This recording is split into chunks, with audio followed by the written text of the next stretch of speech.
siempre, siempre, siempre nos gusta hacer un pequeño homenaje, honrar el trabajo de las personas que muchas veces, sin saberlo, sin verlo, pero sí sintiéndolo, están trabajando para nosotros. Es el caso del invitado que tenemos el día de hoy en nuestro estudio, que me da tanta felicidad, Germán Palomares Oviero, tenerte aquí, porque eres básicamente una voz que nos ha acompañado durante muchos años a través de la radio cultural, a través de comerciales, a través de videos, a través de todo tu trabajo.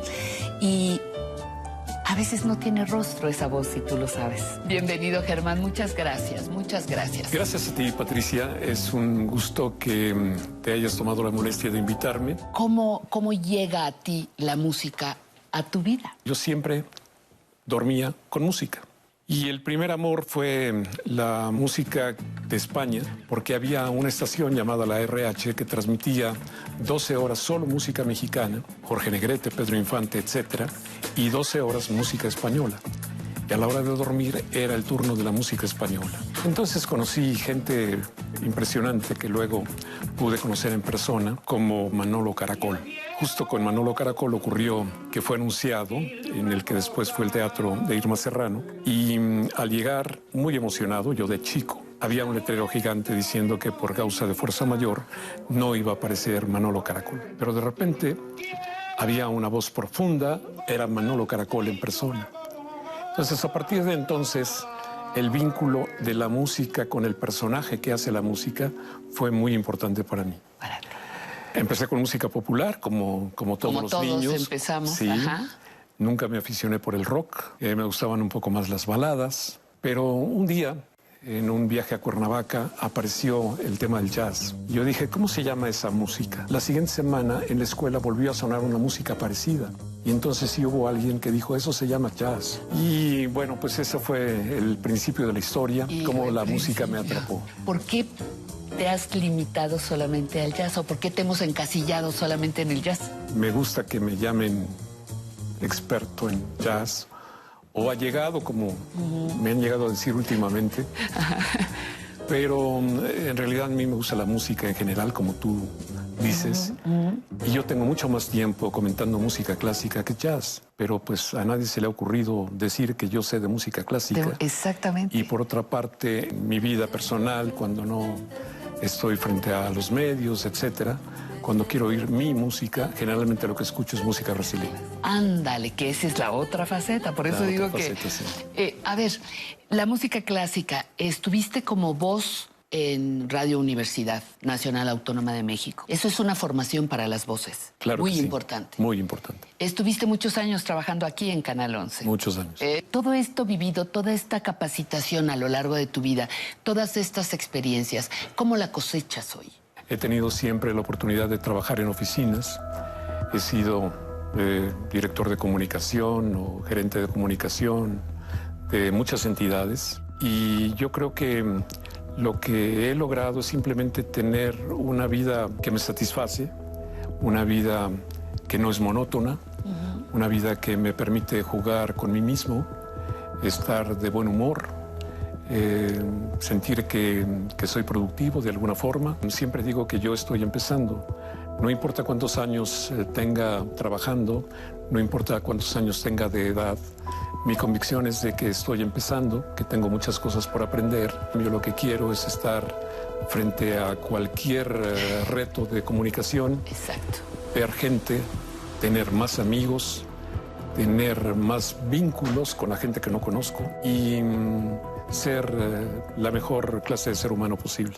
Una de las cosas que también hay que destacar de tu trabajo es el apoyo que has dado a los músicos de nuestro país. Yo creo que muchos músicos tienen muchas cosas que agradecerte o los hiciste visibles y es una parte importante de tu vida, apoyar a los otros a destacar. Cuéntame de esa experiencia, por favor. Mi único mérito, entre comillas, pudo haber sido que yo no los veo como músicos. Siempre que me topo con uno, lo veo primero como un ser humano, eventualmente como un amigo, como una persona cercana, que tiene algo que comunicar, que tiene algo que decir.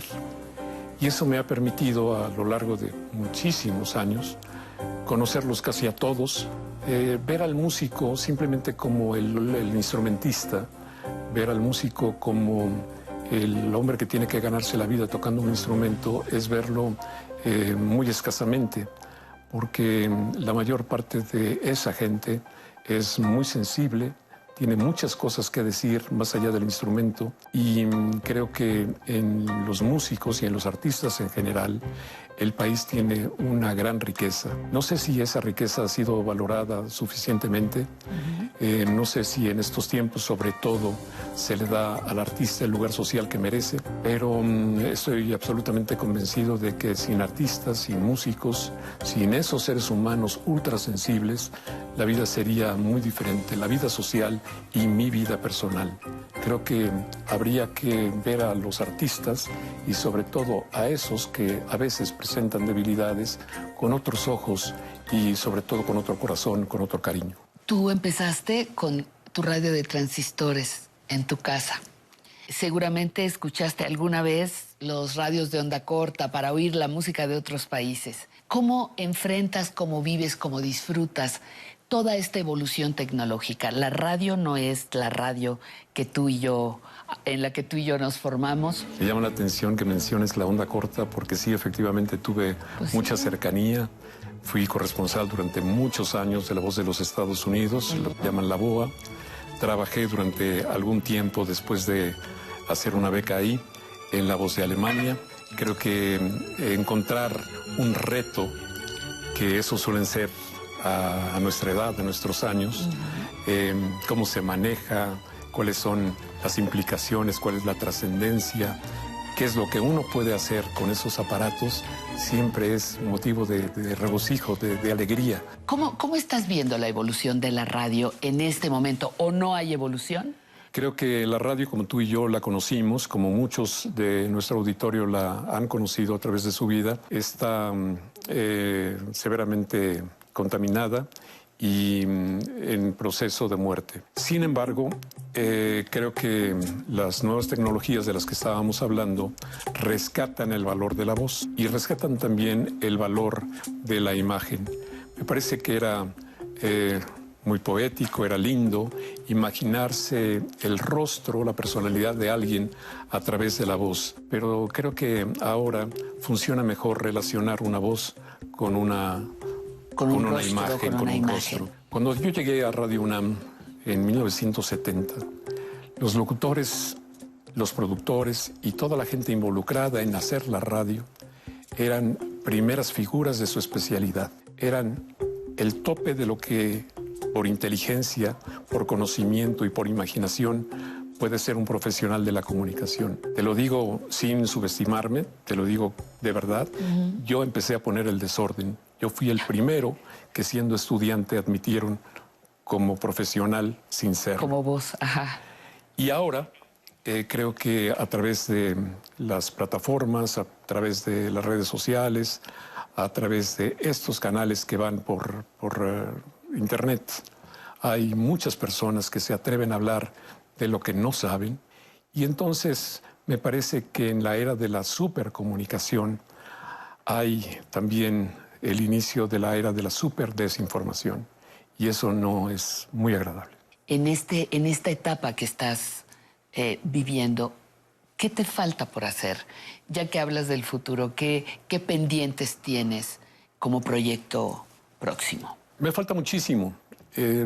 Creo que me tomaría mucho tiempo de este programa enumerarte mis proyectos. Dime dos importantes. Mira, la responsabilidad del padre no termina nunca. Mi hijo es mi proyecto principal. Después de eso, sin vanidad alguna, sino simplemente como una referencia, quisiera recordar los mejores momentos de mi vida para que, sobre todo, los que vienen en las nuevas generaciones no cometan los mismos errores, que eventualmente puedan tener éxitos sin pasar por todas las piedras que tú y yo hemos pasado. Y también me parece que si nos dejan, si nos permiten, tú y yo podríamos hacer muchísimas cosas por el desarrollo de la radio y de la televisión en México. Creo que estamos en un momento en el que no es muy fácil. Creo que los medios, sobre todo los medios públicos, no tienen el apoyo que merecen, pero como la vida es evolutiva, es cíclica, si caímos en una curva baja, estoy seguro de que estamos en el empiezo de la curva hacia arriba y que en algún momento las personas que hemos trabajado durante mucho tiempo podríamos ser escuchados para tener sobre todo una radio y una televisión pública mucho más potente, mucho más poderosa y sobre todo mucho más comunicadora, es decir, que tenga una mayor capacidad de vinculación que la que ahora tiene, ¿no? Finalmente, Germán, ¿tú piensas que se puede aprender a envejecer? Mira, yo creo que quien está preocupado por envejecer, de hecho envejeció. Creo que ese es un concepto que uno tiene que dejar de lado cuando se tiene conciencia de futuro. Solo envejecen los que no tienen conciencia de mañana, los que no tienen nada que hacer la semana próxima, los que no tienen ideas, los que no tienen imaginación. Cuando tú tienes cosas que hacer, cuando tienes perspectiva de futuro, no hay necesidad de pensar en envejecer. Creo que esa puede ser la clave y esa puede ser quizás la magia de muchos que conocemos, que no a los 70, sino a los 90 e incluso más, están perfectamente activos, perfectamente claros y que siguen aportando a su familia y a su país.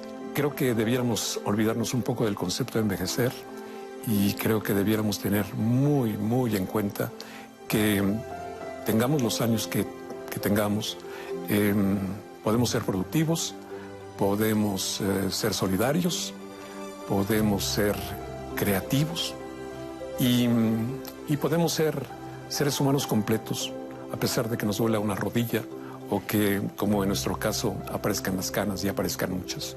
Eso no tiene importancia alguna. Lo importante, te digo, es qué voy a hacer mañana cuando me levante y hacerlo con todo entusiasmo, con todo el corazón.